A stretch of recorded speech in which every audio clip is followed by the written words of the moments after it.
Istri saya meremehkan arloji murah saya saat jamuan makan malam bisnis. Saya tidak mengatakan apa-apa. 2 jam kemudian, seorang miliarder melihatnya dan menjadi pucat. "Di mana Anda mendapatkan ini?" tanyanya. Saya berkata, "Dari nama ayah saya." Dia berdiri dengan gemetar. "Jadi, dia tidak tahu siapa Anda sebenarnya. Seharusnya saya sudah menduganya. Setelah 30 tahun menikah, seseorang seharusnya bisa membaca tanda-tandanya." Cara Rania mengatupkan rahangnya saat melihat pakaian saya, senyum kaku yang dia berikan kepada pelayan. Tatapan kesal saat saya memesan anggur biasa alih-alih yang mahal. Tapi saya tidak menduga apa yang terjadi selanjutnya. Kami duduk di restoran Mahameru, salah satu tempat dengan pencahayaan yang cukup redup untuk menyembunyikan kekurangan, tetapi cukup terang untuk memamerkan kekayaan. Meja-meja mahoni berkilauan di bawah cahaya kuning lembut, dan aroma bawang putih serta anggur berkualitas melayang di udara seperti parfum mahal. Rania bersikeras agar kami datang ke sini untuk pertemuan saya dengan klien potensial dari grup pembangunan Nusantara.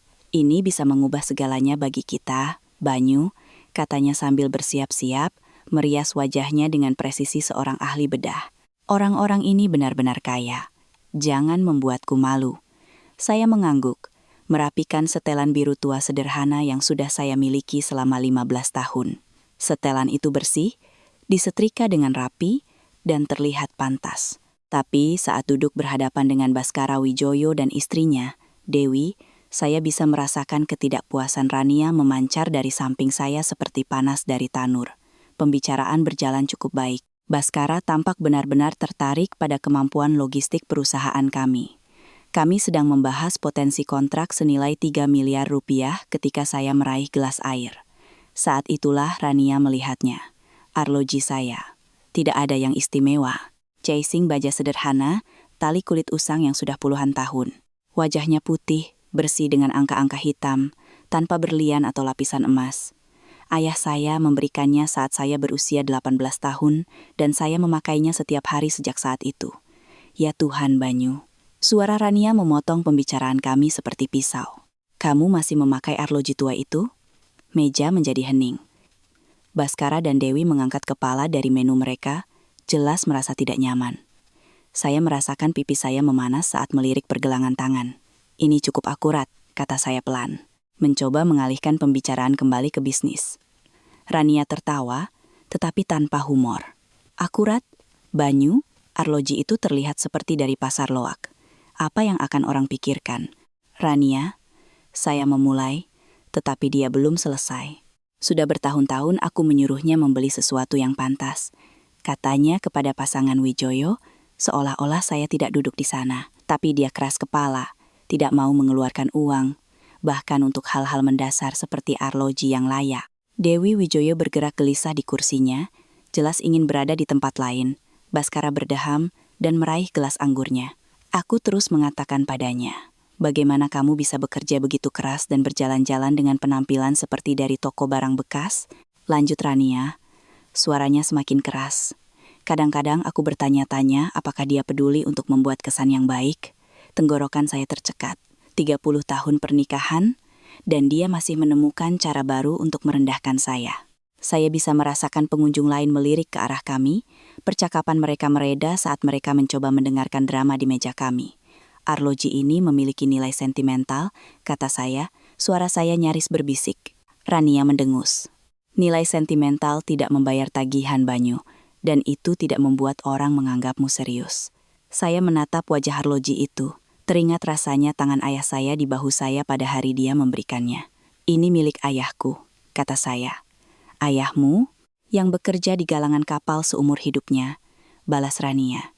"Ayahmu yang tidak pernah memiliki sesuatu yang lebih berharga dari gaji bulanannya. Ya Tuhan, Banyu, kapan kamu akan berhenti hidup di masa lalu dan mulai memikirkan masa depan kita?" Kata-kata itu menghantam saya seperti pukulan fisik. Saya merasa ada sesuatu yang retak di dada saya, sesuatu yang telah menahan tekanan selama bertahun-tahun, akhirnya pecah. Baskara Wijoyo menatap gelas anggurnya seolah-olah itu menyimpan rahasia alam semesta. Istrinya sedang memeriksa serbetnya dengan saksama. "Mungkin kita harus memesan," usul saya. "Ya, mari kita fokus pada alasan kita di sini," kata Rania. tiba-tiba beralih ke nada anggun seorang tuan rumah. Banyu bisa menjadi sentimental tentang hal-hal yang paling aneh. Itu terdengar manis, tetapi kerusakan sudah terjadi. Percakapan berlanjut selama 1 jam lagi, tetapi saya bisa melihatnya di mata Baskara. Kesepakatan itu batal. Siapa yang mau berbisnis dengan pria yang istrinya sendiri memperlakukannya seperti pecundang di depan umum? Sambil menunggu tagihan, Rania pamit ke kamar kecil. Baskara mencondongkan tubuh sedikit ke depan, suaranya rendah. "Arloji yang menarik," katanya, mengangguk ke arah arloji saya. Saya melihat ke bawah, terkejut. "Terima kasih, tidak terlalu berharga. Bolehkah saya melihatnya?" tanyanya, menunjuk ke pergelangan tangan saya. Bingung, saya membuka tali pengikatnya dan menyerahkannya kepadanya. Baskara mengambilnya dengan hati-hati, membolak-balikannya di tangannya. Ekspresinya berubah saat dia memeriksa bagian belakang casing. Matanya sedikit melebar, dan saya melihat tangannya gemetar hampir tak terlihat. "Di mana kamu mendapatkan ini?" tanyanya. Suaranya aneh. "Itu milik ayahku," kata saya. "Dia memberikannya padaku saat aku lulus SMA." Baskara terus menatap arloji itu, napasnya pendek. "Siapa nama ayahmu?" "Widodo Samudra," jawab saya. Bingung dengan intensitas dalam suaranya. Baskara membeku. Untuk sesaat, saya pikir dia akan pingsan. Dia menatapku, lalu kembali ke arloji, lalu kembali padaku. "Samudra," bisiknya. Rania kembali ke meja. Lipstiknya baru saja dirapikan, mengoceh tentang makanan penutup. Dia berhenti di tengah kalimat ketika melihat Baskara memegang arloji saya. "Saya harap Banyu tidak membuat Anda bosan dengan cerita tentang barang rongsokan tua itu," katanya dengan senyum tegang. Baskara tidak menjawab. Dia masih menatapku dengan ekspresi yang tidak bisa saya baca. Perlahan, dengan hati-hati, dia mengembalikan arloji itu kepada saya. "Jaga baik-baik," katanya pelan. "Itu lebih penting dari yang kamu kira." Rania memutar matanya. "Lihat, semua orang terlalu sopan untuk mengatakan yang sebenarnya padanya. Tapi Baskara tidak sedang bersikap sopan. Ada sesuatu di matanya yang membuat bulu kuduk saya berdiri, sesuatu yang menandakan bahwa malam ini masih jauh dari selesai." Saat kami berkemas untuk pergi, Baskara menyelipkan kartu nama ke tangan saya. "Telepon saya besok," katanya. "Kita perlu bicara." Dalam perjalanan ke mobil, Rania sudah mulai membedah setiap momen makan malam itu. Mendaftar kesalahan saya seperti barang-barang dalam daftar belanjaan. "Yah, itu bencana," katanya. Suara sepatu hak tingginya menggema di tempat parkir. "Apakah kamu melihat wajah mereka ketika kamu terus mengoceh tentang arloji konyol itu?" "Ya Tuhan, Banyu, kadang-kadang aku pikir kamu sengaja menyabotase kita." Aku membuka kunci mobil dalam diam, pikiran saya terus memutar ulang tatapan Baskara Wijoyo. Sesuatu tentang arloji itu telah mengguncangnya sampai ke intinya. Tetapi apa? Dan mengapa saya merasa segalanya akan berubah? Saat saya menyalakan mesin, saya melihat bayangan saya di kaca spion.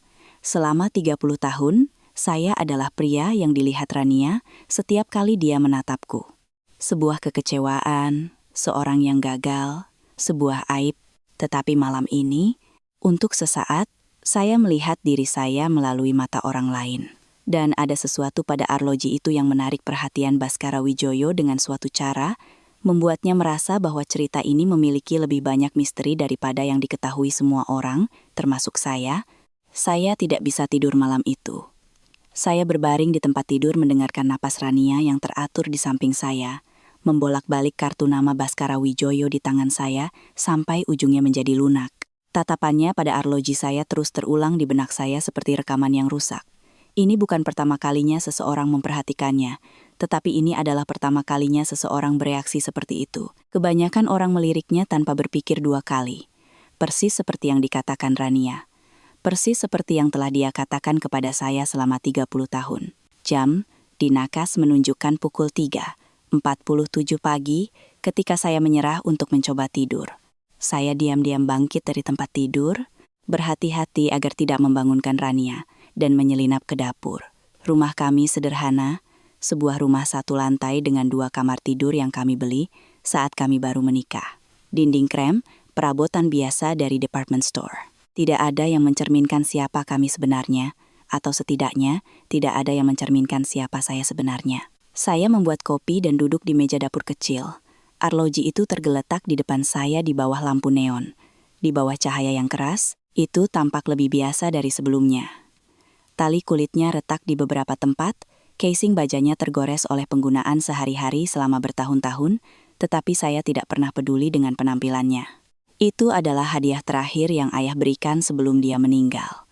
Kenangan itu membanjiri, seperti biasa setiap kali saya memegang arloji di saat-saat hening. Suara ayah saya, dalam dan serak karena bertahun-tahun merokok. Arloji ini sudah ada di keluarga kita selama 3 generasi, Banyu. Bukan tentang nilainya, tapi tentang apa yang diwakilinya. Saya berusia 18 tahun saat itu, berdiri di rumahnya yang menghadap ke pelabuhan. Bau udara asin melayang melalui jendela yang terbuka, bercampur dengan bau kulit dan tembakau yang selalu melekat di pakaiannya. Model-model kapal berjejer di rak, masing-masing pengingat akan bisnis yang dia bangun dari nol. Itu mewakili apa? Tanyaku. Pilihan, katanya sederhana. Pilihan untuk menjadi dirimu sendiri, bukan siapa yang diharapkan dunia. Saat itu, saya pikir saya mengerti. Sekarang, duduk di dapur saya pada pukul 3 pagi, 30 tahun kemudian, saya bertanya-tanya apakah saya pernah mengerti sama sekali. Rania telah menjelaskan perasaannya tentang ayah saya sejak awal. Baginya, dia hanyalah seorang pekerja kerah biru yang beruntung.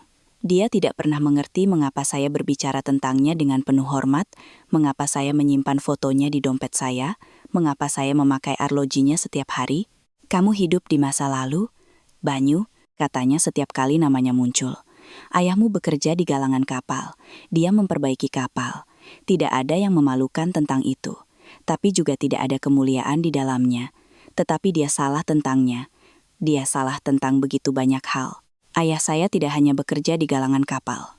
Dia memilikinya. Beberapa galangan kapal di sepanjang pesisir timur Jawa.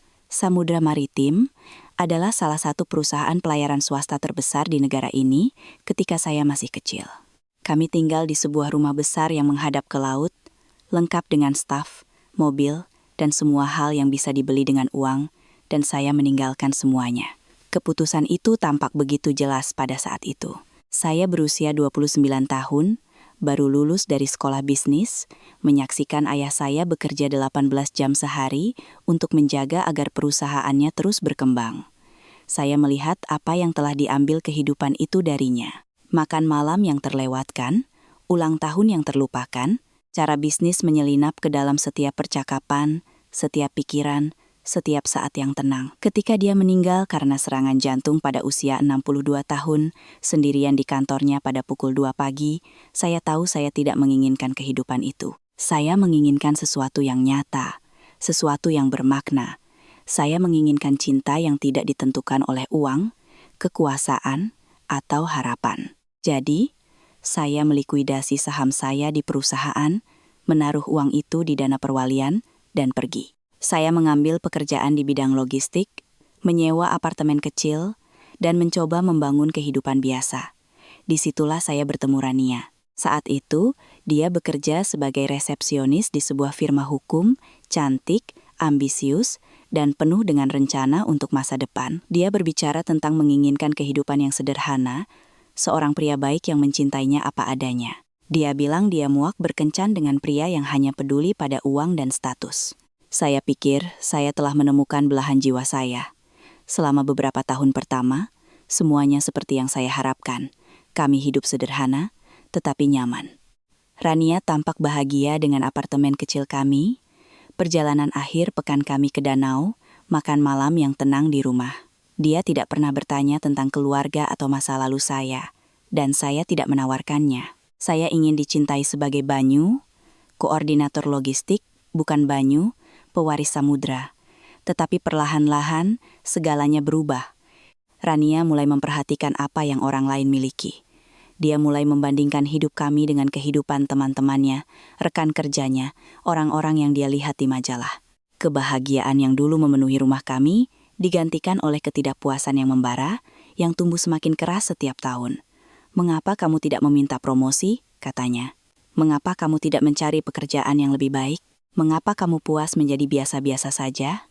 Saya mencoba menjelaskan bahwa ada hal-hal yang lebih penting daripada uang, Tetapi dia hanya memutar matanya dan mengganti topik. Perlahan-lahan, dia berhenti bertanya dan mulai menuntut. Kemudian tuntutan berubah menjadi kritik, dan kritik berubah menjadi penghinaan publik. Seperti malam ini, duduk di dapur saya sendiri, saya menyadari sesuatu yang seharusnya sudah jelas bertahun-tahun yang lalu. Rania tidak mencintaiku. Mungkin dia tidak pernah mencintaiku. Dia mencintai gagasan tentangku, potensi yang dia lihat dalam diriku, kehidupan yang dia pikir bisa kuberikan padanya jika aku berusaha lebih keras. Tapi, aku telah berusaha menjadi seseorang yang bukan diriku begitu lama, sehingga aku lupa siapa aku sebenarnya. Aku mengambil arloji itu dan memasangnya di pergelangan tanganku, merasakan beratnya yang familiar di kulitku. Ayahku benar tentang pilihan. Selama 30 tahun, aku telah memilih untuk menjadi pria yang Rania inginkan. Pria yang meminta maaf atas pakaiannya, mobilnya, arlojinya, impiannya. Pria yang duduk diam sementara istrinya menghancurkan martabatnya di depan orang asing. Aku memikirkan reaksi Baskara Wijaya tentang bagaimana tangannya gemetar saat memegang arloji itu. Ada sesuatu tentang itu yang telah mengguncangnya. Sesuatu yang jauh melampaui penampilannya yang sederhana. Dan besok, aku akan mencari tahu apa itu. Aku menghabiskan kopiku saat cahaya fajar pertama mulai merayap melalui jendela dapur. Di lantai atas, aku mendengar Rania bergerak. Hari lain kekecewaan dengan kehidupan yang telah dia pilih. Tapi sekarang ada yang berbeda. Untuk pertama kalinya dalam bertahun-tahun, aku merasa seperti aku juga sedang bangun. Aku harus menelepon. Arloji itu adalah semua yang tersisa dari diriku yang dulu. Tapi mungkin, hanya mungkin, itu cukup untuk membantuku mengingat siapa aku seharusnya. Saya menelepon Baskara Wijaya tepat pukul 9 pagi keesokan harinya. Tangan saya lebih stabil dari yang saya duga, tetapi jantung saya berdebar kencang saat saya menekan nomor di kartu namanya. Kantor Baskara Wijaya, sebuah suara tegas menjawab. Ini Banyu Samudra. Pak Wijaya meminta saya untuk menelepon. Ada jeda, lalu suara kertas berdesir. Tunggu sebentar, Pak Samudra. Beliau sedang menunggu telepon Anda. Hanya beberapa detik kemudian, suara Baskara terdengar, mendesak dan tegang. Banyu, syukurlah Anda menelepon. Kita harus bertemu hari ini. Tentang kontrak? Tanyaku, meskipun aku sudah tahu ini tidak ada hubungannya dengan bisnis. Tidak, katanya pelan. Tentang arlojimu, tentang ayahmu, tentang hal-hal yang perlu kamu ketahui. 2 jam kemudian, saya duduk di seberang Baskara di kantor pribadinya di lantai 42 Gedung Wijaya. Melalui jendela besar dari lantai ke langit-langit, kota terbentang di bawah kami seperti peta yang hidup. Kantornya lebih besar dari seluruh rumah saya, dihiasi dengan lukisan asli dan perabotan yang mungkin harganya lebih mahal dari pendapatan saya setahun. Tapi Baskara tampaknya tidak menyadari sekelilingnya. Dia duduk tegak di kursinya, tangannya terkepal. Menatap wajahku seolah-olah mencoba memecahkan teka-teki. Saya perlu menanyakan sesuatu padamu, katanya. Dan saya ingin kamu berpikir baik-baik sebelum menjawab. Ketika ayahmu memberimu arloji itu, apakah dia mengatakan sesuatu tentangnya? Tentang dari mana asalnya? Saya merasa tidak nyaman. Dia bilang itu sudah ada di keluarga kami selama 3 generasi. Apalagi, bahwa itu mewakili pilihan, tentang menjadi diri sendiri.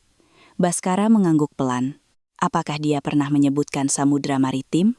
Tenggorokanku kering. Aku belum pernah mendengar nama itu diucapkan selama lebih dari 20 tahun. Bagaimana Anda tahu tentang itu? Wajah Baskara menjadi muram. Karena ayahmu menyelamatkan hidupku, perusahaanku, dan seluruh masa depan keluargaku. Ruangan itu terasa berputar. Maaf, apa? Baskara berdiri dan berjalan ke brankas yang tersembunyi di balik lukisan. Dengan tangan gemetar, dia mengeluarkan sebuah kotak kayu kecil dan meletakkannya di atas meja. Di dalamnya, di atas beludru hitam, ada sebuah arloji yang identik dengan milikku. Tahun 1987, katanya pelan.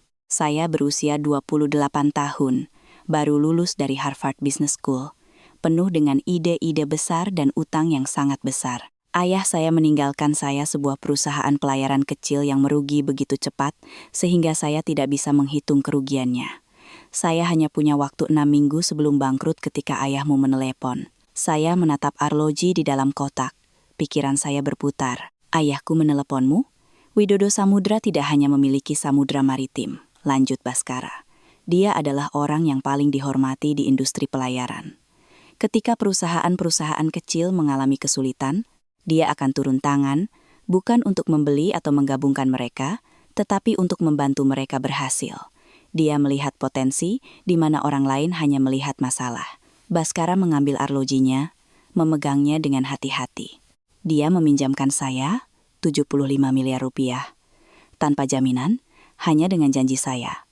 Dia bilang jika saya benar-benar serius membangun sesuatu yang bertahan lama, saya perlu membuktikannya kepada diri saya sendiri terlebih dahulu. 75 miliar rupiah, bisikku. Syaratnya sederhana. Bayar kembali jika saya bisa, dengan bunga minimal. Tapi ada satu syarat. Suara Baskara tercekat oleh emosi. Saya harus menerima arloji ini. Dia bilang itu adalah pengingat bahwa ada hal-hal yang lebih penting daripada uang. Bahwa kepercayaan, sekali diberikan, adalah suci. Tanganku secara naluriah naik ke pergelangan tanganku, merasakan berat yang familiar dari arloji ayahku. Kau membayarnya kembali. Setiap rupiah ditambah bunga. Butuh waktu 15 tahun, tetapi saya membayarnya kembali setiap sen. Pada saat itu, pembangunan Wijoyo telah menjadi seperti sekarang ini. Dia menunjuk ke kantor mewah di sekitar kami, ayahmu yang memungkinkan semua ini. Ruangan itu terasa berputar sekarang. Selama bertahun-tahun, saya mengira ayah saya hanyalah seorang pengusaha sukses. Saya tidak pernah tahu tentang pinjaman, tentang bantuan yang dia berikan kepada perusahaan-perusahaan yang sedang berjuang, tentang kehidupan yang dia ubah. Ada lebih dari itu, kata Baskara pelan. Arloji yang dia berikan padamu bukan arloji biasa. Itu adalah Patek Philippe 1943 yang dibuat khusus untuk kakekmu. Hanya ada 12 yang pernah dibuat. Semuanya untuk Dewan Direksi asli Samudra Maritim. Aku merasakan darah mengalir dari wajahku. Berapa harganya? Perkiraan konservatif, sekitar 1,2 miliar rupiah. Tapi, itu bukan intinya. Baskara mencondongkan tubuh ke depan. Banyu, arloji itu adalah simbol. Itu mengidentifikasimu sebagai pewaris Widodo Samudra, pria yang meninggalkan salah satu kekayaan maritim terbesar di pesisir timur. Kata-kata itu menghantamku. Bagaimana Anda tahu saya pergi? Baskara tersenyum sedih, karena ayahmu memberitahuku. Dia bangga padamu karena memilih jalanmu sendiri, tetapi dia juga khawatir. Dia bilang kamu menyerahkan segalanya untuk mengejar sesuatu yang nyata, sesuatu yang bermakna. Dia berharap kamu akan menemukannya. Dan sudahkah kau menemukannya? Pertanyaan itu keluar sebelum aku bisa menghentikannya. Wajah Baskara menjadi serius. Bukan tempatku untuk mengatakannya, tapi aku akan memberitahumu ini. Melihat istrimu mempermalukanmu tadi malam, melihatmu duduk di sana dan menerimanya, itu bukan tindakan seorang pria yang telah menemukan apa yang dia cari. Rasa malu membuncah di dalam diriku. Dia tidak tahu tentang keluargaku, tentang uang itu. Aku tidak pernah memberitahunya. Mengapa tidak? Aku memikirkan kritik Rania, kekecewaannya yang terus-menerus, kebutuhannya akan status dan kekayaan. Karena aku ingin dicintai apa adanya, bukan karena apa yang kumiliki. Baskara terdiam untuk waktu yang lama. Dan bagaimana itu berhasil untukmu? Pertanyaan itu menggantung di antara kami seperti asap. Aku memikirkan 30 tahun meminta maaf atas pakaianku, mobilku, ambisiku. 30 tahun merasa tidak cukup baik. Ayahmu meninggalkan segalanya di dana perwalian, kata Baskara lembut. Perusahaan, properti, investasi, semuanya masih ada di sana, menunggumu. Samudra Maritim sekarang dijalankan oleh Dewan Direksi. Tetapi mereka selalu berharap suatu hari nanti kamu akan kembali untuk mengambil tempat yang selayaknya. Berapa banyak? Tanyaku. Suaraku nyaris berbisik. Dana perwalian saat ini bernilai sekitar 4 triliun rupiah. Perusahaan itu sendiri bernilai sekitar 12 triliun rupiah. Angka-angka itu begitu besar sehingga menjadi abstrak, tidak berarti. Warisan triliunan rupiah yang kutinggalkan untuk bekerja di bidang logistik dengan gaji 180 juta rupiah setahun. Banyu, kata Baskara, suaranya sekarang penuh urgensi. Istrimu tidak mencintaimu. Dia mencintai gagasan tentangmu, potensi yang dia lihat dalam dirimu, tetapi dia telah menghabiskan 30 tahun mencoba mengubahmu menjadi seseorang yang bukan dirimu. Itu bukan cinta, itu kontrol. Aku menatap arlojiku, memikirkan kata-kata ayahku bertahun-tahun yang lalu. Pilihan. Pilihan untuk menjadi dirimu sendiri. Apa yang akan kamu lakukan? Tanyaku. Baskara tersenyum, tetapi ada kesedihan di dalamnya. Aku akan berhenti berpura-pura miskin untuk menguji seseorang yang sudah gagal dalam ujian itu. Perjalanan pulang terasa seperti 40 menit terpanjang dalam hidupku. Pikiranku berputar dengan kata-kata Baskara, dengan besarnya apa yang baru saja kusadari. Aku bukan hanya Banyu Samudra, koordinator logistik tingkat menengah. Aku adalah Banyu Samudra, pewaris kerajaan maritim. Putra seorang pria yang diam-diam telah mengubah kehidupan puluhan orang dan membangun warisan yang bertahan selama beberapa dekade. Dan istriku telah menghabiskan 30 tahun membuatku merasa malu pada diriku sendiri. Ketika saya masuk ke dalam rumah, Rania sedang berada di ruang tamu, membolak-balik majalah. Dia mendongak saat saya masuk, ekspresinya sudah kesal. "Kamu terlambat," katanya. "Aku sudah membuat reservasi makan siang dengan Patricia dan suaminya. Kamu harus mandi dan berganti pakaian." Aku berdiri di ambang pintu menatapnya.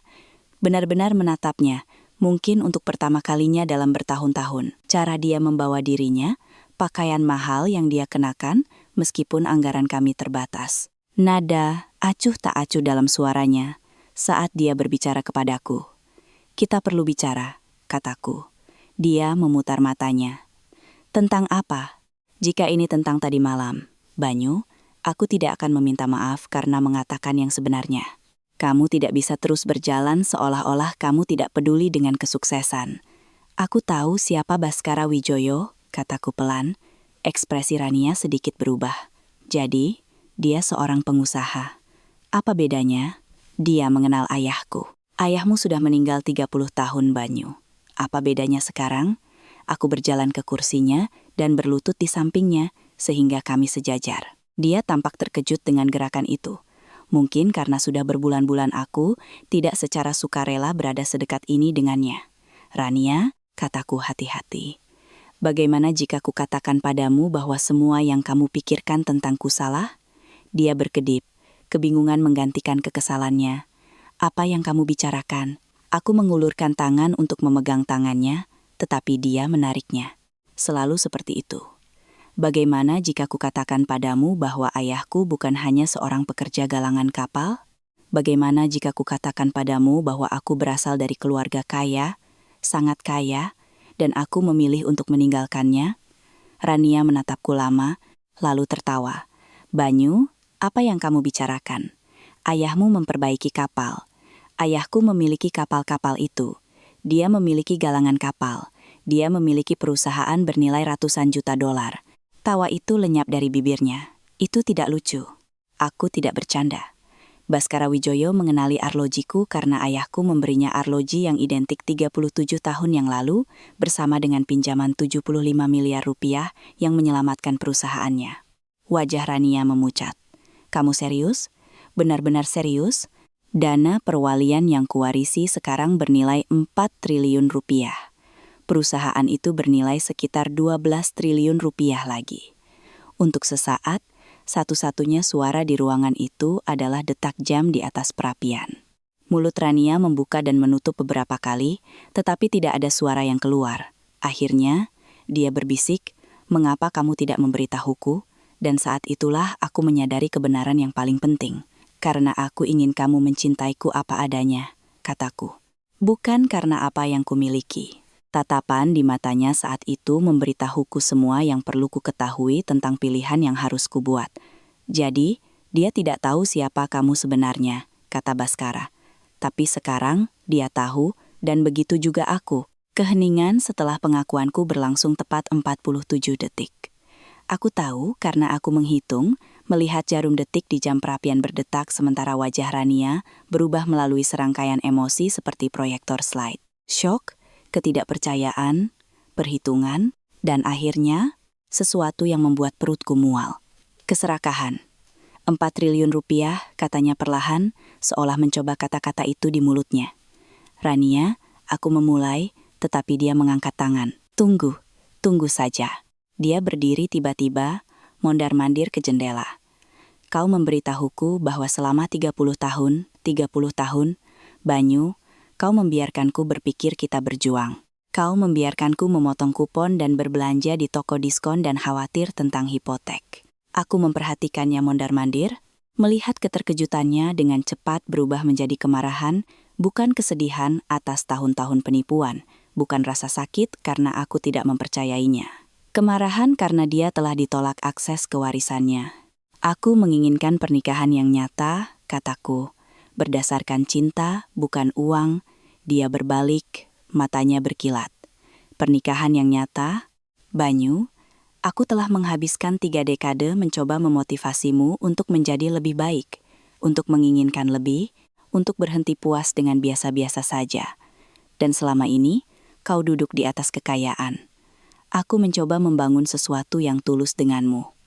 Tulus, suaranya naik ke nada yang jarang kudengar. Apa yang tulus dari berbohong kepada istrimu selama 30 tahun? Aku merasakan amarahku sendiri mulai membara. Apa yang tulus dari menghabiskan 30 tahun membuatku merasa tidak cukup baik? Dari mempermalukanku di depan umum? Dari memperlakukanku seperti aku adalah sebuah kegagalan? Rania berhenti mondar-mandir. Aku mencoba membantumu berhasil. Tidak, kataku, berdiri. Kau mencoba membentukku menjadi orang lain. Seseorang yang akan memberimu kehidupan yang kau pikir kau pantas dapatkan. Dan apa yang salah dengan menginginkan kehidupan yang lebih baik? Tidak ada. Tapi ada yang sangat salah dengan menghancurkan harga diri pasanganmu, karena dia tidak bisa memberikannya padamu. Kami saling menatap di seberang ruang tamu sederhana kami, jurang di antara kami terasa seperti ngarai. Dalam cahaya sore yang keras yang masuk melalui jendela, aku bisa melihat setiap garis di wajah Rania, setiap jejak tahun-tahun yang telah kami habiskan bersama. Tapi menatapnya sekarang, aku menyadari bahwa aku hampir tidak mengenali wanita yang kunikahi. Berapa nilai dana perwalian itu? Tanyanya pelan. Dan di sanalah itu. Bukan bagaimana kau bisa menyembunyikan ini dariku, atau mengapa kau tidak mempercayaiku. Hanya pertanyaan tentang angka. Tidak masalah, kataku. Tidak masalah? Suaranya tercekat karena tidak percaya. Banyu, kita bisa memiliki segalanya. Rumah yang layak, mobil yang layak, liburan, pakaian yang bagus.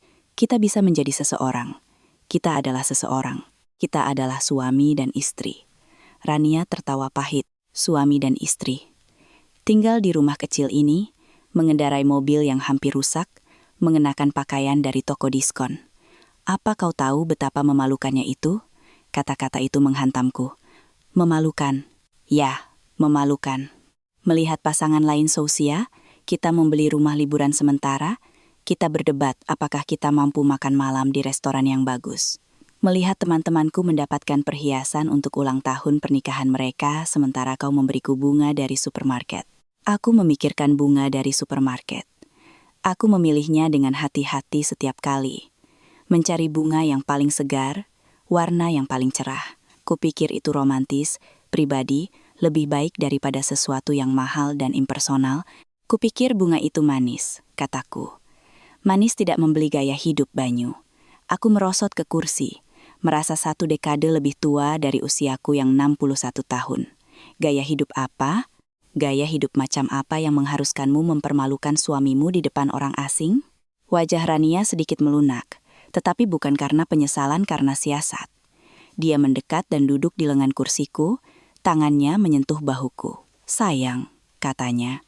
Dengan nada yang kukenali setiap kali, dia menginginkan sesuatu. Aku tahu, aku terkadang keras padamu, tapi aku hanya mencoba mendorongmu untuk mencapai potensimu. Aku tidak pernah berhenti percaya padamu. Aku menatapnya, melihat perhitungan di matanya. Benarkah? Tentu saja.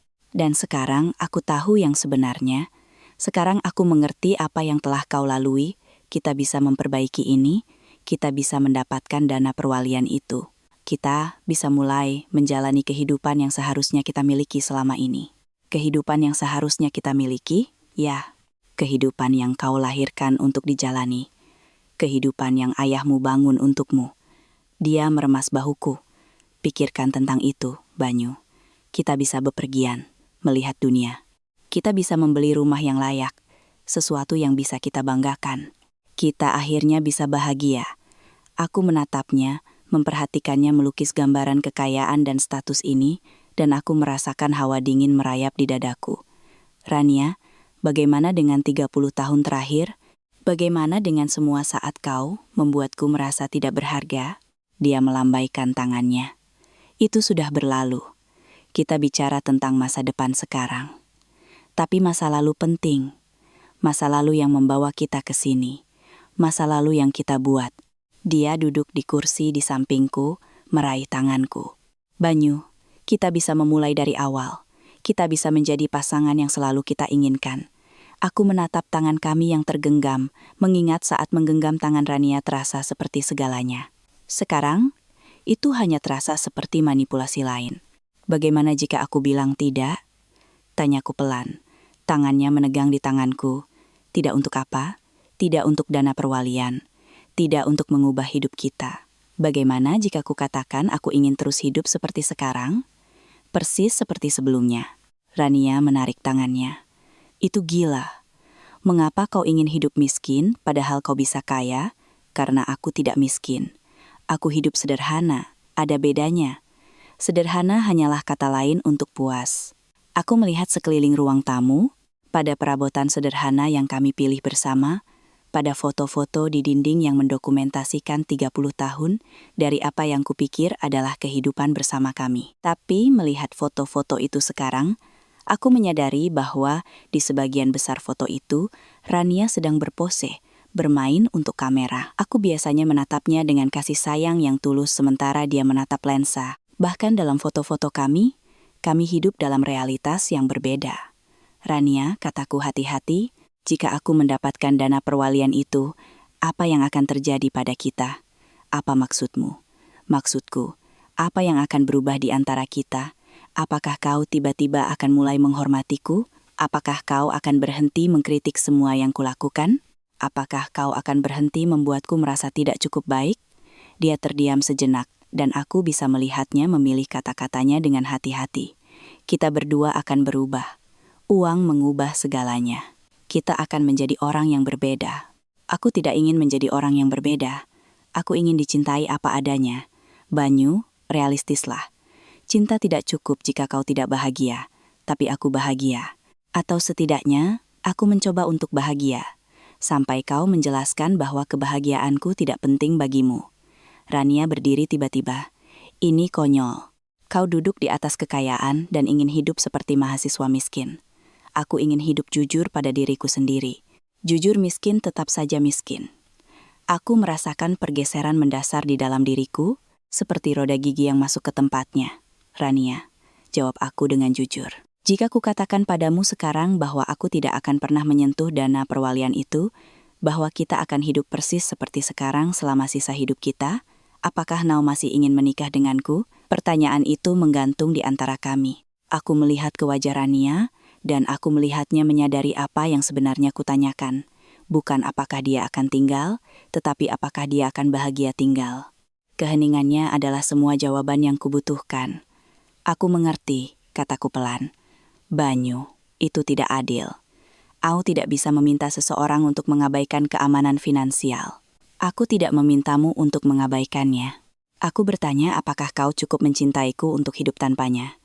Itu bukan hal yang sama, kan? Rania duduk, tetapi kali ini dia tidak menyentuhku. Apa yang kau katakan? Aku mengulurkan tangan dan menyentuh arlojiku, merasakan casing logam yang halus, tali kulit yang usang. Warisan ayahku, bukan uang, atau perusahaan, atau properti, pilihan. Pilihan untuk menjadi dirimu sendiri, tidak peduli apa yang diharapkan dunia. Aku bilang, kataku, aku sudah membuat keputusan tentang pernikahan kita. Rania diam. Keputusan apa? Aku menatap matanya. Dan mungkin untuk pertama kalinya dalam beberapa dekade, aku melihat segalanya dengan jelas. Aku bilang, 30 tahun sudah cukup lama untuk menunggu seseorang mencintaiku apa adanya. Wajahnya pucat. Banyu, jangan gegabah. Kita bisa menyelesaikan ini. Bisakah kita? Karena menurutku kau bahkan tidak tahu siapa aku. Kau menghabiskan begitu banyak waktu mencoba mengubahku sehingga kau tidak pernah benar-benar memperhatikanku. Itu tidak benar. Kapan ulang tahunku, Rania? Dia berkedip. Apa? Ulang tahunku? Kapan? Oktober, tanggal 15 Oktober, tanggal 23 Oktober. Apa makanan kesukaanku? Banyu, ini konyol. Apa makanan kesukaanku? Mulut Rania membuka dan menutup. Kau suka, kau tidak pilih-pilih. Pancake blueberry, seperti yang biasa dibuat ibuku. Aku sudah memberitahumu 100 kali. Aku merasakan air mata menggenang di mataku, tetapi aku menahannya. Apa ketakutan terbesarku? Banyu, hentikan. Ketakutan terbesarku adalah menjalani hidupku dengan seseorang yang melihatku sebagai proyek yang perlu diperbaiki, bukan sebagai orang yang perlu dicintai. Rania sekarang menangis, tetapi aku tidak bisa membedakan apakah air mata itu nyata atau hanya pertunjukan lain. Kita bisa memperbaiki ini. Kita bisa pergi ke konseling. Kita bisa memulai dari awal. Aku berdiri, merasa lebih ringan dari yang kurasakan selama bertahun-tahun. Tidak, Rania, kita tidak bisa, karena masalahnya bukan pernikahan kita. Masalahnya adalah kau tidak mencintaiku. Kau mencintai gagasan tentangku, potensiku, uang yang bisa kuberikan padamu, tetapi kau tidak mencintaiku. Itu tidak benar. Kalau begitu buktikan, katakan padaku sekarang bahwa jika kita tidak pernah menyentuh dana perwalian itu, jika kita tinggal di rumah ini dan mengendarai mobil ini dan berbelanja di toko diskon selama sisa hidup kita, kau akan bahagia. Katakan padaku kau akan berhenti mencoba mengubahku. Keheningan membentang di antara kami, syarat dengan 30 tahun kekecewaan dan harapan yang tidak terpenuhi. Akhirnya, Rania berbisik, aku tidak bisa. Dan begitulah semuanya berakhir. Aku telah membuat pilihanku. Sekarang aku harus menjalaninya. 3 hari berikutnya, berlalu dalam keheningan yang aneh dan hampa. Rania dan aku bergerak di sekitar satu sama lain, seperti orang asing yang berbagi kamar hotel, sopan tetapi jauh. Dia bangun pagi dan pergi bekerja tanpa mengucapkan selamat tinggal. Aku pulang ke rumah dan menemukan makan malam sudah disiapkan di atas meja, masih hangat, tetapi tanpa tawaran untuk makan bersama. Di permukaan, sepertinya kami saling memberi ruang untuk berpikir. Tapi aku tahu apa yang sebenarnya terjadi. Rania sedang menyusun strategi. Aku bisa melihatnya dari cara dia mengamatiku ketika dia pikir aku tidak melihat. Dari cara dia berbicara dengan hati-hati setiap kali dia berbicara, menguji pendekatan yang berbeda seperti seorang penjual yang mencoba menemukan nada yang tepat. Dia menungguku untuk sadar, untuk memahami apa yang kupertaruhkan dengan memilih prinsip daripada uang. Dia menungguku untuk membuktikan bahwa setiap orang punya harganya. Panggilan dari pengacara datang pada hari Kamis pagi. Aku sedang di kantor, menatap spreadsheet yang sekarang tampak tidak berarti, ketika telepon berdering. Tuan Samudra, ini James Patterson dari Patterson Wells and Associates. Saya mewakili dana perwalian Samudra Maritim. Jantungku mulai berdebar.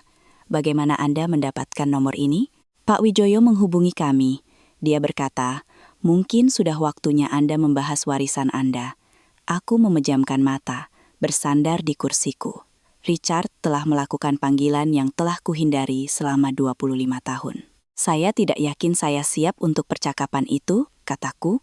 Tuan, jika boleh saya katakan, dana perwalian telah menunggumu selama lebih dari 2 dekade. Dewan telah menjaga segalanya persis seperti yang diinginkan ayahmu. Samudra Maritim masih beroperasi di bawah prinsip-prinsipnya, masih membantu perusahaan-perusahaan kecil berhasil. Kembalinya Anda akan menghormati warisannya. Menghormati warisannya, kata-kata itu bergema di kepalaku sepanjang sisa hari kerja. Ketika aku sampai di rumah, Rania sedang menunggu di ruang tamu, mengenakan gaun biru tua yang dia simpan untuk acara-acara penting. Riasannya sempurna, rambutnya ditata seolah-olah dia akan pergi ke suatu tempat yang istimewa. Kita perlu bicara, katanya. Aku duduk di seberangnya, memperhatikan bahwa dia telah memilih kursi dengan pencahayaan terbaik dari jendela kami. Bahkan dalam percakapan yang paling serius, Rania selalu tampil. Aku sudah berpikir. Mulainya, suaranya diatur dengan hati-hati tentang apa yang kau katakan tempo hari, tentang cinta dan keaslian dan semua itu. Aku menunggu. Kau benar, lanjutnya. Aku mencoba mengubahmu. Aku mengakuinya. Tapi Banyu, aku hanya mencoba membantumu mencapai potensimu. Potensiku, menurut siapa? Menurut siapa saja yang punya mata. Kau brilian, kau cakap, kau berasal dari warisan yang luar biasa. Mengapa kau tidak merangkulnya? Aku mengamati wajahnya, mencari emosi tulus di balik fasad yang dijaga. Karena merangkul warisan itu berarti meninggalkan pilihan yang memberinya makna sejak awal. Rania mencondongkan tubuh ke depan, wajahnya serius. Tapi bagaimana jika pilihan itu salah? Bagaimana jika ayahmu ingin kau kembali pada akhirnya? Dia menyerahkan keputusan itu padaku. Kalau begitu, buatlah keputusan yang berbeda sekarang. Orang-orang berubah pikiran, orang-orang tumbuh dewasa. Dia mengulurkan tangan untuk memegang tanganku, dan kali ini aku membiarkannya. Banyu, kita bisa melakukan begitu banyak kebaikan dengan uang itu. Kita bisa membantu orang, mendukung amal, membuat perbedaan nyata di dunia. Aku menatap tangan kami yang tergenggam, merasakan kelembutan kulitnya, mengingat saat sentuhannya, berarti segalanya bagiku. Amal apa, Rania? Dia berkedip. Apa? Amal apa yang ingin kau dukung? Tujuan apa yang penting bagimu? Aku memperhatikannya meraba-raba mencari jawaban. Aku melihat saat dia menyadari bahwa dia telah tertangkap dalam pertunjukan lain. Yah, ada begitu banyak tujuan penting. Anak-anak, pendidikan, lingkungan, anak-anak yang mana, sekolah yang mana, aspek lingkungan yang mana. Aku menarik tanganku dengan lembut. Rania, kau bahkan tidak bisa menyebutkan satu masalah yang kau pedulikan di luar kenyamananmu sendiri. Topengnya terlepas sesaat, memperlihatkan frustrasi di bawahnya. Baiklah, ya, aku menginginkan kehidupan yang lebih baik. Apa yang salah dengan itu?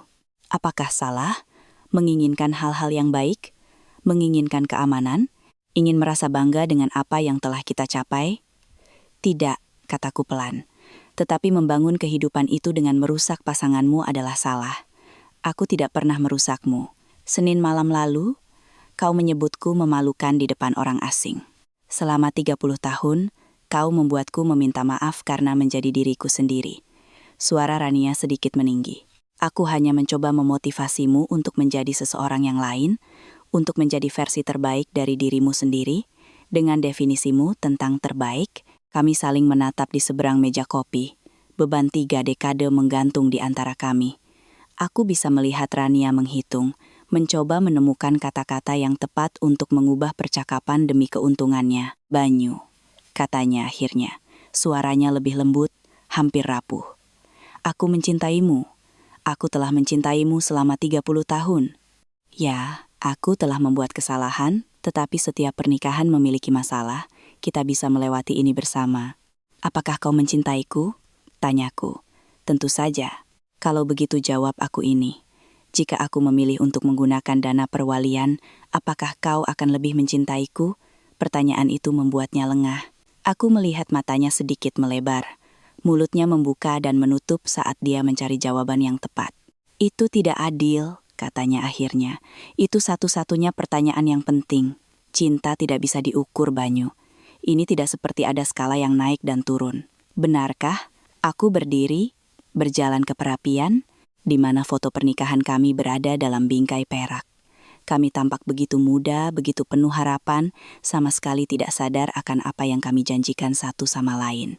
Karena selama 30 tahun, rasanya cintamu padaku terkait langsung dengan kepuasanmu dengan gaya hidup kita. Itu tidak benar. Aku berbalik menghadapnya. Lalu mengapa dalam 30 tahun pernikahan, kau tidak pernah bertanya tentang keluargaku? Mengapa kau tidak pernah bertanya-tanya? Mengapa aku tidak pernah berbicara tentang masa kecilku, atau pekerjaan ayahku, atau warisanku? Rania terdiam untuk waktu yang lama. Kupikir kau malu dengan itu. Aku melindunginya. Ada bedanya. Melindunginya dari apa? Dari seseorang yang mungkin lebih mencintainya daripada mencintaiku. Kata-kata itu menggantung di antara kami seperti asap. Aku melihat wajah Rania berubah melalui serangkaian emosi, akhirnya berhenti pada ekspresi yang tampak seperti rasa sakit yang tulus. Itukah yang kau pikirkan tentangku? Bisiknya. Aku duduk, tiba-tiba merasa lelah. Rania, menurutku kau adalah orang baik yang tersesat di sepanjang jalan. Menurutku kau menikahiku karena percaya kau bisa bahagia dengan kehidupan yang sederhana. Dan ketika itu ternyata lebih sulit dari yang kau kira, kau berasumsi masalahnya adalah aku. Mungkin masalahnya adalah kita berdua. Mungkin. Tapi aku tidak mau menghabiskan sisa hidupku merasa tidak cukup baik. Rania sekarang menangis. Air mata asli yang membuat maskara yang telah diaplikasikannya dengan hati-hati menjadi luntur. Jadi, apa yang kau katakan? Aku merogoh sakuku dan mengeluarkan kartu nama yang telah diberikan James Patterson kepadaku melalui telepon. Aku bilang aku menelepon pengacara dana perwalian hari ini. Dia menahan napas. Dan aku memberitahu mereka bahwa aku ingin mengakses warisanku. Untuk sesaat, secercah harapan menyala di matanya, cerah dan putus asa. Banyu, itu luar biasa. Kita bisa. Aku mengaksesnya. Lanjutku, sehingga aku bisa memberimu semua yang pantas kau dapatkan dalam perceraian kita. Harapan itu padam secepat munculnya. Perceraian? Aku akan memastikan kau diurus dengan baik, Rania. Kau akan mendapatkan rumah, penyelesaian tunai yang besar, cukup untuk hidup nyaman selama sisa hidupmu. Tapi aku tidak akan berpura-pura sehari lagi bahwa stabilitas keuangan dapat memperbaiki apa yang rusak di antara kita. Dia gemetar, tangannya gemetar saat dia menyeka air matanya. Banyu, tolong, kita bisa mengatasi ini. Aku bisa berubah. Aku tidak ingin kau berubah. Aku ingin kau jujur tentang siapa dirimu dan apa yang kau inginkan. Yang kuinginkan adalah kau. Tidak, kataku lembut. Yang kau inginkan adalah kehidupan yang kau pikir bisa kuberikan padamu. Ada bedanya. Rania melihat sekeliling ruang tamu seolah-olah melihatnya untuk pertama kalinya. Rumah ini, kehidupan ini, tidak pernah cukup bagiku. Aku tahu. Kupikir jika aku bisa mendorongmu sedikit lebih keras, memotivasimu sedikit lebih banyak, kau bisa menjadi seseorang yang berbeda. Dia mengangguk, air mata mengalir lagi. Maafkan aku, Banyu. Aku benar-benar minta maaf. Aku tahu kau begitu. Tapi maaf tidak bisa menghapus 30 tahun. Kami duduk dalam diam sejenak, senja memudar di luar jendela. Akhirnya, Rania berbicara. Apa yang terjadi selanjutnya? Aku melihat arlojiku, arloji ayahku, memikirkan pilihan, keaslian, dan keberanian yang dibutuhkan untuk memulai kembali pada usia 61 tahun. Sekarang, kataku pada diriku sendiri, kita berdua mendapatkan kesempatan untuk menemukan siapa kita sebenarnya ketika kita tidak mencoba menjadi orang lain. Keesokan paginya, Rania mengemasi tasnya dan pergi tinggal bersama saudara perempuannya. Kami setuju untuk menangani perceraian dengan tenang dan damai. Dia akan mendapatkan rumah dan cukup uang untuk membangun kehidupan yang dia inginkan. Aku akan kembali ke Samudra Maritim, bukan untuk mengambil alih sebuah kerajaan, tetapi untuk menghormati ingatan ayahku dengan melanjutkan pekerjaannya membantu orang lain berhasil. Saat aku melihat mobilnya keluar dari jalan masuk untuk terakhir kalinya, aku merasakan sesuatu yang belum pernah kurasakan selama bertahun-tahun. Kelegaan. Pilihlah kehidupan yang selalu kau benci, pikirku, atau kehilangan segalanya. Ternyata, kehilangan segalanya adalah apa yang kubutuhkan untuk menemukan diriku sendiri. 6 bulan kemudian, saya berdiri di kantor lama ayah saya, memandang ke pelabuhan tempat Samudra Maritim dimulai 79 tahun yang lalu. Ruangan itu berbau kulit dan udara asin, persis seperti yang saya ingat. Model-model kapal masih berjejer di rak, masing-masing mewakili sebuah kapal yang pernah membawa kargo melintasi lautan dunia di bawah nama keluarga kami. Tapi ini bukan lagi kantor yang kutinggalkan sebagai seorang pemuda. Tumpukan kertas yang menghabiskan tahun-tahun terakhir ayah saya, panggilan telepon yang panik, hari kerja 18 jam, dan obsesi terhadap pertumbuhan dengan segala cara telah hilang. Di tempatnya ada sesuatu yang lebih sederhana, lebih terukur, sebuah bisnis yang dibangun di atas hubungan daripada transaksi. Transisi kembali ke Samudra Maritim lebih lancar dari yang saya harapkan. Dewan telah mempertahankan visi ayah saya dengan luar biasa, menumbuhkan perusahaan dengan membantu perusahaan-perusahaan kecil berhasil daripada mengakuisisi mereka.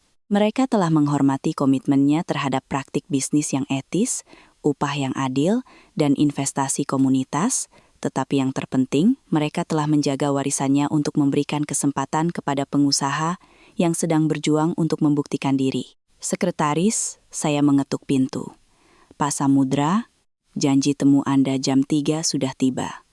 Aku berbalik dari jendela, merapikan lengan kemeja putih sederhanaku. Aku masih berpakaian sederhana, masih mengendarai sedan andal yang telah kumiliki selama 8 tahun. Uang, telah kupelajari, adalah alat, bukan identitas. Suruh mereka masuk. Pasangan muda yang masuk ke kantorku mengingatkanku pada diriku sendiri pada usia 30 tahun, penuh harapan dan putus asa. Wanita itu membawa tas kerja usang, pria itu memegang map tebal berisi rencana bisnis dan proyeksi keuangan. Tuan Samudra, kata wanita itu, mengulurkan tangannya. Saya Sarah Chen, dan ini suami saya, David. Terima kasih telah menerima kami. Aku menunjuk ke kursi di seberang mejaku. Silakan duduk. Ceritakan tentang perusahaan Anda. Selama 1 jam berikutnya, saya mendengarkan kisah mereka. Sebuah perusahaan logistik kecil yang berspesialisasi dalam metode pengiriman yang berkelanjutan, berjuang untuk bersaing dengan perusahaan yang lebih besar. Meskipun teknologi mereka unggul dan kredensial lingkungan mereka membutuhkan pinjaman $800.000 untuk memperluas armada mereka dan mempekerjakan lebih banyak pengemudi. Bank telah menolak mereka. Perusahaan modal Ventura menuntut terlalu banyak ekuitas. Mereka hanya beberapa minggu lagi dari kebangkrutan ketika seseorang menyebutkan nama saya kepada mereka. Kami tahu ini adalah pertaruhan besar, kata David. Suaranya tegang karena khawatir. Tapi kami percaya pada apa yang sedang kami bangun. Kami pikir kami bisa membuat perbedaan nyata dalam industri ini. Saya telah mempelajari rencana bisnis mereka, mencatat ketelitiannya, proyeksi yang realistis, dan pemahaman yang jelas tentang pasar. Tetapi lebih dari itu, saya melihat sesuatu di mata mereka yang mengingatkan saya pada Baskara Wijoyo bertahun-tahun yang lalu. Rasa lapar untuk membangun sesuatu yang bermakna, bukan hanya menguntungkan. Apa yang membuatmu percaya kau bisa berhasil di mana orang lain gagal? Tanyaku. Sarah mencondongkan tubuh ke depan. Karena kami tidak mencoba menjadi yang terbesar, kami mencoba menjadi yang terbaik. Klien kami tetap bersama kami karena kami peduli dengan kesuksesan mereka, bukan hanya keuntungan kami sendiri. Aku tersenyum, mengingat nasihat ayahku tentang membangun hubungan daripada kerajaan. Aku akan menyetujui pinjamanmu, kataku. Rasa lega di wajah mereka seketika dan mendalam. Mata David berkaca-kaca, dan Sarah menggenggam tangan suaminya. Terima kasih, bisiknya. Anda tidak tahu betapa berartinya ini bagi kami. Sebenarnya, aku tahu. Aku membuka laci mejaku dan mengeluarkan sebuah kotak kayu kecil. Di dalamnya, dibungkus beludru hitam, ada sebuah arloji yang identik dengan yang kupakai. Ini datang dengan pinjaman. David tampak bingung. Saya tidak mengerti. Ini adalah pengingat, kataku, memasang arloji itu di pergelangan tangannya, bahwa ada hal-hal yang lebih penting daripada uang. Bahwa kepercayaan, sekali diberikan, adalah suci, dan bahwa kesuksesan tidak diukur dari apa yang kau kumpulkan, tetapi dari apa yang kau bantu orang lain capai. Ketika mereka meninggalkan kantorku, rasa terima kasih mereka memenuhi ruang di belakang mereka.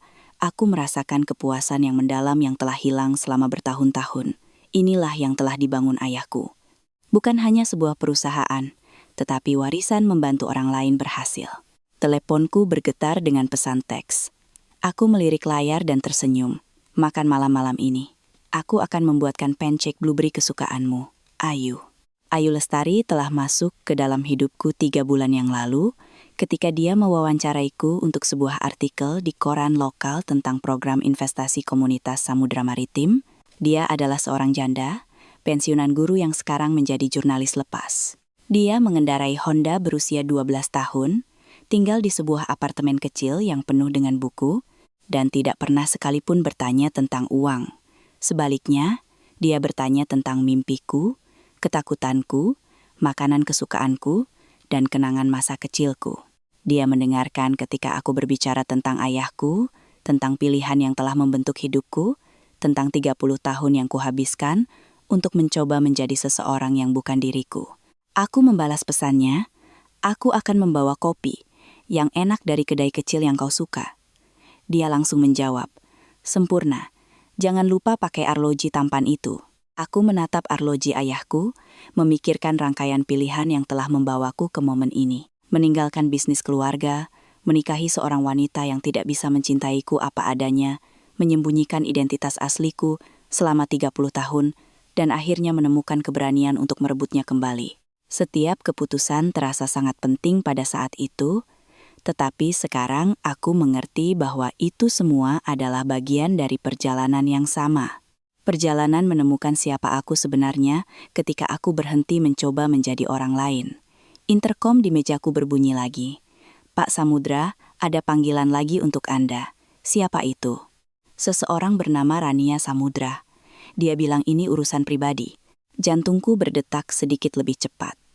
Dalam 6 bulan sejak perceraian, Rania dan aku hanya berbicara melalui pengacara.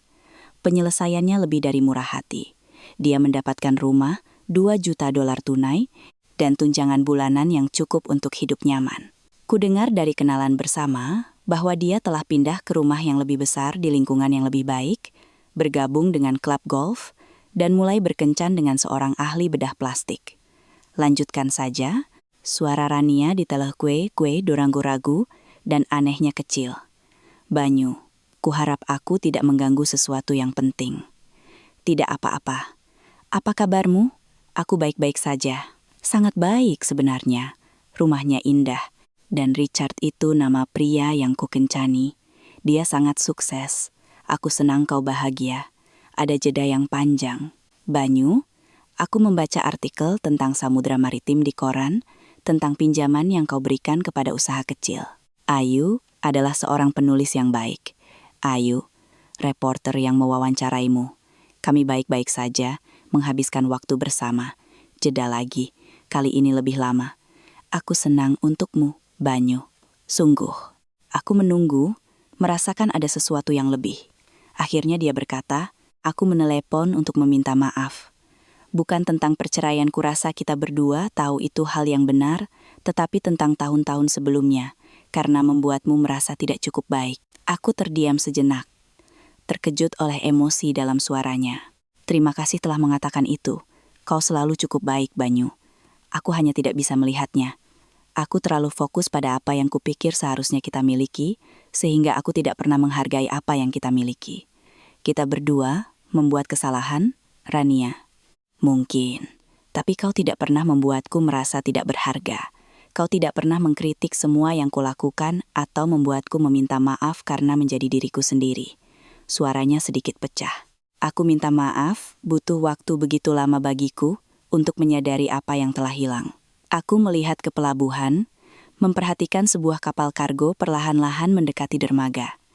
Apakah kau bahagia sekarang? Benar-benar bahagia, aku nyaman. Richard memberiku semua yang kupikir kuinginkan.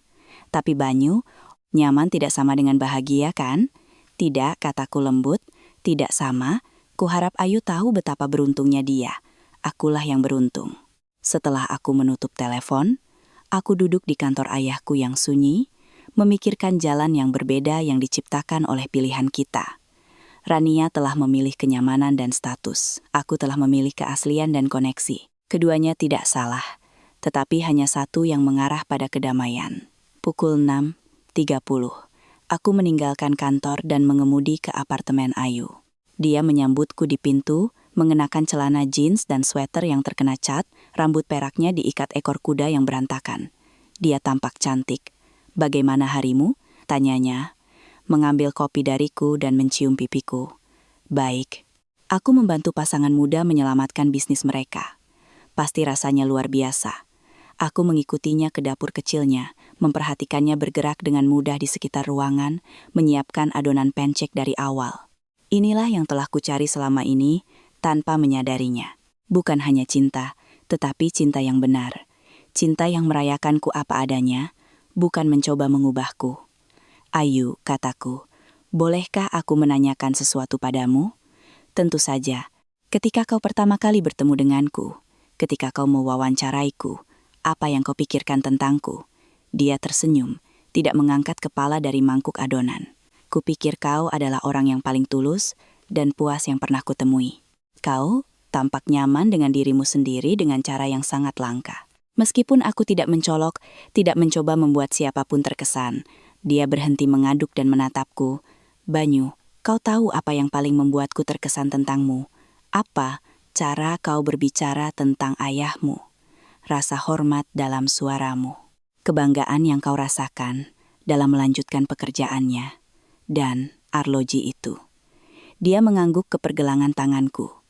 Kebanyakan pria sukses memakai arloji mahal sebagai simbol status. Kau memakainya seperti doa. Aku merasakan tenggorokanku tercekat oleh emosi. Aku mencintaimu. Aku juga mencintaimu. Dia kembali mengaduk. Sekarang, duduklah dan ceritakan tentang pasangan muda yang kau bantu hari ini. Saat aku menceritakan padanya tentang Sarah dan David Chen, tentang mimpi dan perjuangan mereka, dan harapan mereka untuk masa depan, aku menyadari sesuatu yang mendalam. Untuk pertama kalinya dalam hidupku, aku berada tepat di tempat yang seharusnya. Bukan karena aku telah mencapai sesuatu, atau mengumpulkan sesuatu, atau mengesankan seseorang, tetapi karena aku akhirnya berhenti berpura-pura menjadi orang lain selain diriku sendiri. Arloji di pergelangan tanganku berdetak dengan mantap, menandai momen-momen kehidupan yang akhirnya dijalani dengan jujur. Di luar jendela dapur Ayu, lampu-lampu kota berkelip seperti bintang, dan di suatu tempat di seberang kota, pasangan muda mungkin sedang merayakan pinjaman yang akan menyelamatkan bisnis mereka. Ayahku benar tentang pilihan-pilihan untuk menjadi dirimu sendiri, bukan siapa yang diharapkan dunia. Butuh 61 tahun bagiku untuk memahami pelajaran itu sepenuhnya, tetapi lebih baik terlambat daripada tidak sama sekali. Aku akhirnya pulang, bukan ke suatu tempat, tetapi pada diriku sendiri. Dan untuk pertama kalinya dalam hidupku, itu terasa lebih dari cukup.